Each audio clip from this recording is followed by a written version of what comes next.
Hello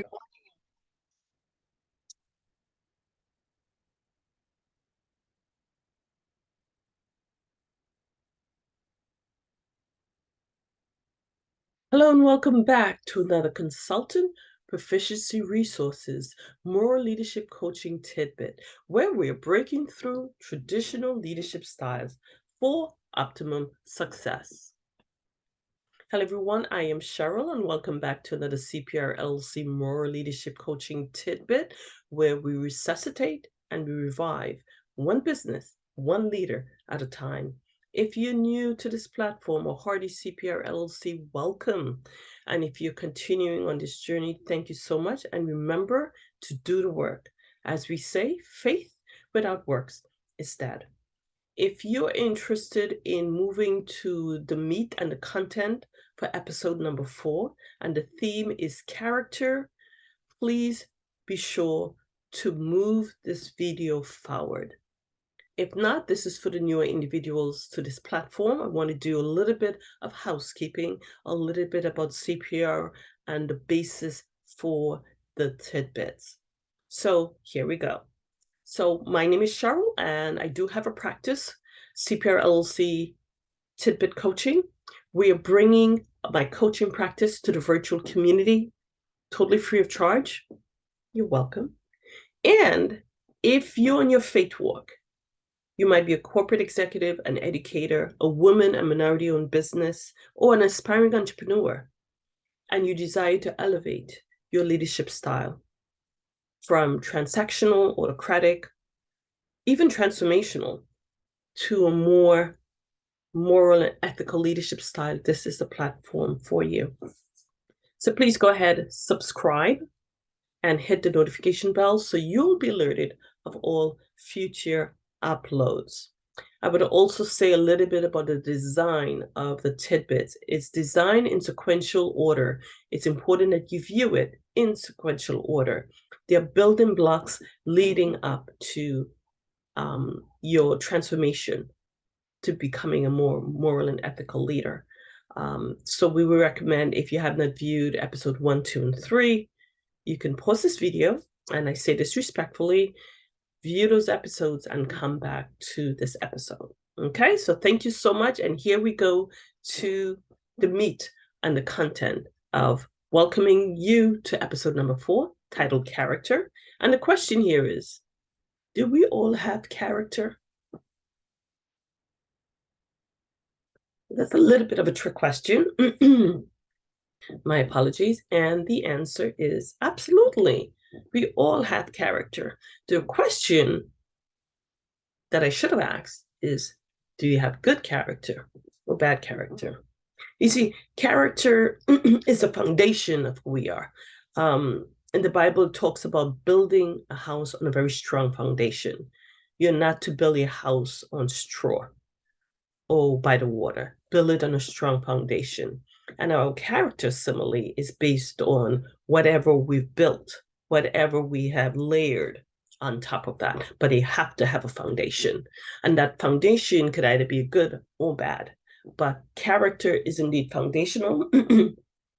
It's applicable to everyone, so everyone has it. The question is, what do you choose to do about it?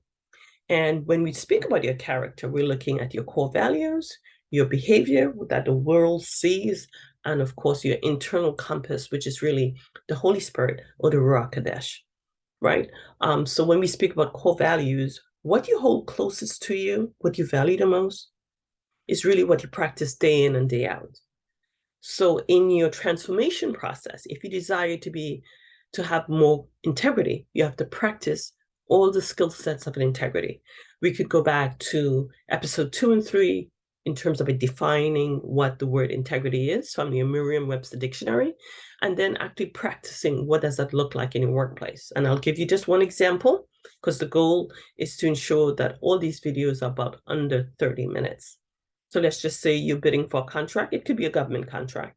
And you received a call from an anonymous person.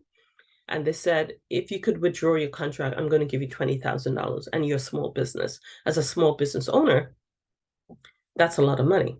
And there are a lot of things you can do with that $20,000. But if you're in your faith walk and you desire to elevate your leadership style, and you definitely are considering whether you should take it or not, you should think about it, right? Not only that, your team is definitely looking on to say, well, we did all this work. Why are we not going through with this government contract? And what is your response? You're either going to lie, which again goes against and leads towards more displaying poor character, or you could tell them the truth. Well, someone offered me $20,000. We could really use the money. You're setting the wrong tone for your business. So if you're going to build up your character, you're going to practice a core value because you're saying you value integrity. To have integrity is to do the right thing. And that means graciously saying no, continuing the work that you and your team put together. And if you win, great. And if not, great. If you're awarded a contract, great. If you're not awarded a contract, great. But what's going to happen is that anonymous caller who decided to call you, there's a reason why to begin with. Why would they take the time to call you? Is it something that person knows about you? Or was it just a random call? Just food for thought. And what about your team looking on? Will they now look at you differently if you decide to take and accept that $20,000 because of the sum of money as opposed to understanding the work that it took to get you to this point? Right? And if you do shortcuts here, the rest of your practice will be based on shortcuts. And the message you're sending, you're transmitting to your team is that shortcuts are okay. And in business, frequently when you do shortcuts, it's really, again, a one-way road downward, leading to disaster. Okay? So if you hold something close to you, if you have a core value, you actually have to practice it day in and day out. It's not reserved for your personal space. It's professional, so it's in the boardroom as well as the playground in your personal life. Okay, and doing so, it really renders your core value null and void. So let's look at behavior. Simply is your personality traits that's on the display to the world. So making a decision whether they should really accept the money or not, that's a personality trait, your behavior that you're exhibiting to your team, as well as to that anonymous caller. Because if they ask you one time and you were to say yes, they would ask you again. And it's going to be one rabbit hole all the way down to disaster, right? And then we have the internal compass is, again, I would say the Holy Spirit directing us. It's practicing what you preach. And if you're reading and consuming the Bible every day, then that should put everything in perspective for you. Psalms 119, 105 said, your word is a light to my feet and a light to my path. So if you're reading the word will direct you accordingly. And that light that's emanating is what's going to direct you accordingly. And that's what's going to help build character. And in this case, there is good and bad character. We can find good character from Galatians 5, 22 and 23, the fruits of the Spirit, such as love and joy and peace and long-suffering, which is more likened to patience. We have gentleness and meekness and goodness, I believe faith and temperance, which is self-control, right? Not just losing it, blowing up. You have to have a level of self-control. And if you're practicing the fruits of the Spirit, that's the foundation we spoke about for having good character, because character is indeed foundational. The question is, what type of character do you have? And then opposite to the fruits of the Spirit is that of the flesh. So we have Galatians 5, 19 to 21 that gives us some examples, like being malicious and practicing deceit and backbiting and being just wicked, hatred, strife, creating debates. Unnecessary debates is not necessary in your workplace. It just impedes on progress. And some of those descriptions can also be found in Romans 1, and I believe it's 1:20 to 31. Thank you so much. Romans 1:20 to 31. So if you look at the listing of bad character versus good character, you definitely want to meditate on the good character, and definitely meditate on the flesh or the bad character in terms of what shows up on the workplace, what shows up in your business. And it's important to note, the simple question is, your true character emanates during times of victory and during times of failure, during times of defeat, during times of victory, during times of success, during times of failure, as I stated, in good times and in bad times. There's a saying that what goes up must come down. In this thing called life, we all have a walk, we all have a journey. And some of it is good, so they are good days, and some of it is not so good, so they are bad days. Does your character change? It shouldn't, because you should accept all of it with grace. Bringing it back to the workplace, in the place of business, if you were awarded a contract when you competed honestly, are you gracious in accepting your contract? Conversely, if you did not win the contract, would you slam your phone down and just exit immediately if it's a virtual meeting? Or if you went in person and you were alerted and the announcement came out and it wasn't your name, do you stomp out, slam the door and walk out? Or do you go to that person afterwards and say congratulations, be very gracious and say, I would love an opportunity to sit with you to see how I can improve my grant for the next time, and have coffee and tea and collaborate, create a partnership. That person is going to look at you very differently and look at your business definitely differently, and may even refer you individuals just based on that good character. Food for thought. So you could stop the video, think about, you could do a walk down memory lane, a little bit of retrospection, and you could ask yourself, what was your character on display when you were growing up, high school, junior high school, when you competed in sports, when you competed to be on the journalism club, when you competed on the debate team, when you competed on whatever talent show and you won or lost? What was your character? And similarly, in the business world today, what is your character today? And I am going to, since we're on that subject, I'm going to introduce you to my friend, Tommy. I'm just going to minimize this, if you allow me. This is Tommy. Tommy is displaying negative character traits. That's why he's very sad.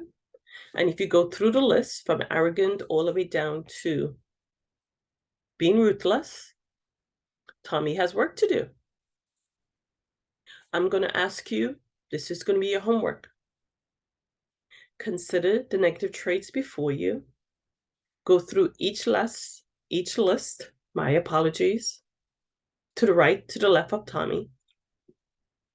And if it applies to you, you put equal sign 1. If it doesn't apply to you, put equal sign 0. So, example, I am going to reflect or bring in my team, so your spouse, your confidant, members of your team, and say, I'm arrogant, equal 1. That's true. I'm obnoxious. No, I'm not obnoxious, equals 0. I'm depressed. No, I'm full of life, equals 0. I'm mournful. No, I'm always happy, equals 0. I'm apathetic, equals 1. I'm dull, equals 1. I'm selfish, equals 1. I'm foolish, equals 0. I'm ignorant, equals 1. I'm boring, equals 1. So go through the entire list. Any words here you don't know, we all have the Merriam-Webster dictionary that's online or your paperback. If you're new to the platform, if you Google Merriam-Webster online dictionary, we recommend back in episode 2 and 3 that you save it. Hence the reason this is a building block, right? You need to view episode 1, 2, and 3. So when we reference something in the upcoming episodes, you are indeed familiar with it. So you go to the dictionary, find out the meaning of the words, finish do the entire formula, equal sign 1 or equal sign 0. And then what you're going to do is add it all up. Take all the ones and literally count it. 1, 2, 3. You may have 10, you may have 5, you may have 15. That's going to be your homework, self-reflection. And the reason why we're going to do this, the number that you aggregate, the sum of all of the negative character traits that you do and you have completed, It's not the end all of end all, but what it is a flashing yellow light of an alert that yes, there's work to be done. So while no one is perfect, we'll all have traits we need to work on. It's important that we be honest with ourselves and understand this platform is about self-reflection. A coaching practice is about having the person self-reflect. If you're not doing it, you have the wrong coach. So you may want to give us a call, but it's about self-reflecting. The reason why you're self-reflecting is to build self-awareness. And when you build self-awareness, in essence, what you're doing is building a platform, your own internal platform, where you could self-correct. It's like some of you may be familiar with the online program Grammarly. As you're typing really fast, the system is self-correcting. You want to be able to self-correct. And even if someone comes to you in your growth, in your transformation, and says to you, or make a correction, that's wonderful. You could accept it graciously because you have to be open to corrective action, constructive criticism, right? That's how you grow, develop. So do the work. That's the assignment for episode number 4. Theme character, understanding that character is foundational to genuine leadership. And it's a way to, it's a path, it's a way to grow into a more moral and ethical leader. And we're going to conclude. I always conclude with a verse in the Bible, and today's no different. Since we're talking about character, we touched on a few scriptures we spoke about before, the fruits of the Spirit, Galatians 5:22 and 23, the fruits of the flesh, really, which is the poor character that can be found in Galatians 5:21 and 19 to 21, and then you have the book of Romans, where we have 1:20 to 31. So we're going to look at Ephesians chapter 4, verses 1 to 3. Ephesians chapter 4, verses 1 to 3. And it reads, "Therefore, the prisoner of the Lord, beseech you that ye walk worthy of the vocation wherewith ye are called, with all lowliness and meekness, with long suffering, forbearing one another in love, endeavoring to keep the unity of the Spirit in the bond of peace." All praises to the Most High, and this is coming from a KJV version of the Bible. And this is from the Besorah, or the Gospel part of the New Testament. So really, in essence, what that states is, if you're in your faith walk, you do indeed believe in a higher power that's guiding you, the Most High, and that you walk worthy of whatever vocation. And that's why many a times, even now, I'm encouraging my nieces and nephews to really pursue their purpose and passion. And the only way you're going to know what your purpose and passion is if you pray, meditate about it. Now, if you're an entrepreneur and you're not sure whether this is your purpose and passion, pause, pray, reflect, fast, and make those inquiries before spending more time and money on your particular entrepreneurship entrepreneurial journey. And then get back on the process. In the meantime, stick with us as you could continue to evolve and develop your leadership style. But what it tells us is that we have a vocation. So that's a passion and purpose I've always addressed on these videos, on this platform to date. It's your purpose and your passion, not just your passion, your purpose, your true calling. When you pursue what you enjoy doing, you don't have the level of burnout that one would normally have if you're not doing what you enjoy doing. And it says, with all lowliness and meekness, that's the fruits of the Spirit we spoke about, with long suffering, right? Being patient with one another, being patient with members of your team, with your clients, with your collaborators, with the entire bureaucratic process. Be patient, forbearing one another in love, and being able to keep the unity and the bond of peace. Your work environment should be that of peace. So if you allow backbiters, and gossipers to come in, or you happen to be the chief gossip in charge, and that's something I spoke about in episode number 3, then you're not fostering and cultivating a healthy work environment. It's certainly not one of peace. So just be mindful in terms of, as you do the faith walk, understanding why you joined this platform to begin with, to elevate into a more moral and ethical leader. And then the journey begins with you doing the work. So be sure to do Tommy's work, looking at poor Tommy, because we want to be able to turn that frown into a smile. The theme of character is very heavy indeed. It will be explored in the next couple of series that's upcoming. But I want to thank you so much for your time. And again, if you have not hit that subscribe button, please do so. Please support the work of entrepreneurs and small business owners. And be sure to hit the alert bell. Please share this with someone who has a business or is an educator and desire to elevate their leadership game, or in corporate and the desire to just to become better as a leader for members of your team. You could all apply the same work for the different areas, but most important, if you're on your faith walk. If you're not on your faith walk and you don't desire to do so, then this is not the platform for you. But thank you for watching. Again, thank you so much. I am Cheryl, and this concludes episode 4 of Character. We'll see you soon. Stay well, everyone. Bye-bye.